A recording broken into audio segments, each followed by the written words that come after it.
నమస్తే, welcome to four sides TV. ఏపీలో మరో ఎన్నిక జరగనుంది. ఉమ్మడి విశాఖ జిల్లా స్థానిక సంస్థల ఎమ్మెల్సీ ఉప ఎన్నికకు సమయం ఆసన్నమైంది. ఇక్కడి స్థానిక సంస్థల ఎమ్మెల్సీ వంశీకృష్ణ యాదవ్పై వైసీపీ అనర్హత వేటు వేయడంతో ప్రస్తుతం ఎన్నిక అనివార్యమైంది. ఆగస్టు 30న ఉమ్మడి విశాఖ జిల్లా స్థానిక సంస్థల ఎమ్మెల్సీ ఎన్నిక జరిపేందుకు అధికారులు ఏర్పాట్లు చేస్తున్నారు. స్థానిక సంస్థల్లో ప్రస్తుతం వైసీపీకి అధిక ఓట్లు ఉన్నప్పటికీ తాజా రాజకీయ పరిస్థితుల నేపథ్యంలో ఈ స్థానాన్ని ఎవరు గెలుస్తారనే విషయమై ఫోర్ సైడ్స్ టీవీ అందిస్తున్న ప్రత్యేక కథనం.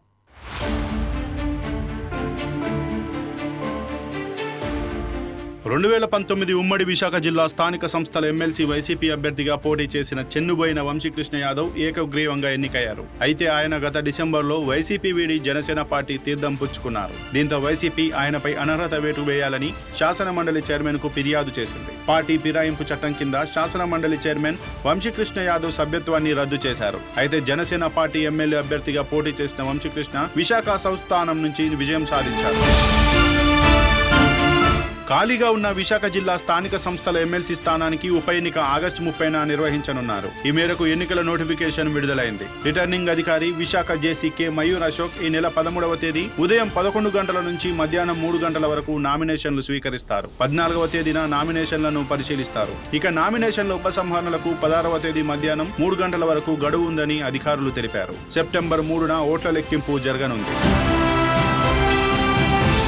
విశాఖ స్థానిక సంస్థల ఎమ్మెల్సీ ఉప ఎన్నికకు నోటిఫికేషన్ విడుదలైంది. ఈ నెల 13వ తేదీ వరకు నామినేషన్లను స్వీకరించనున్నారు. 14వ తేదీ నుంచి 16వ తేదీ వరకు నామినేషన్ల ఉపసంహరణకు గడువునిస్తారు. ఈ నెల 30వ తేదీన స్థానిక సంస్థల ఎన్నిక నిర్వహించనున్నారు. సెప్టెంబర్ 3న ఓట్ల లెక్కింపు జరగనుంది. ఈ ఉప ఎన్నిక జరిగే ఉమ్మడి విశాఖపట్నం జిల్లా పరిధిలో విశాఖపట్నం, అనకాపల్లి, అల్లూరు సీతారామరాజు జిల్లాల పరిధిలోని మున్సిపల్ కార్పొరేషన్లు, మున్సిపాలిటీలు, జిల్లా పరిషత్లు, మండల పరిషత్ సభ్యులు ఓటు హక్కు వినియోగించుకున్నారు. అంటే ఉమ్మడి విశాఖ పరిధిలో మొత్తం 841 ఓటర్లు ఉన్నారు. వైసీపీ బలం 615 మంది ఉంటే టీడీపీ, జనసేన, బీజేపీలకు కలిపి 215 ఓట్లు ఉన్నాయి. మరో 11 స్థానాలు ఖాళీగా ఉన్నాయి.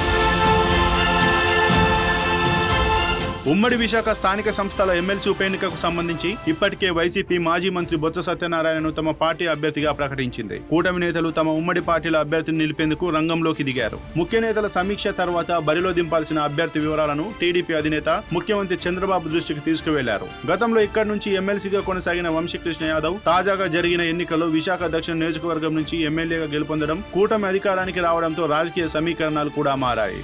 సంఖ్యాపరంగా వైసీపీకి ప్రస్తుతం ఎక్కువ ఓట్లు ఉండడంతో తాము ఎమ్మెల్సీ ఎన్నికల్లో గెలుస్తామని ఆ పార్టీ బలంగా నమ్ముతోంది. అయితే ఇటీవలి ఎన్నికల్లో కూటమి అధికారానికి రావడంతో చాలా మంది తమ పార్టీల వైపు వచ్చారని చెబుతున్న కూటమి నాయకులు ఎన్నిక నాటికి మరింత మంది తమ పార్టీల్లో చేరతారని, ఎమ్మెల్సీ స్థానాన్ని తామే కైవసం చేసుకుంటామని చెబుతున్నారు. అధికార కూటమి, ప్రతిపక్ష వైసీపీ మధ్య విశాఖ ఎమ్మెల్సీ స్థానం కీలకం కానుంది.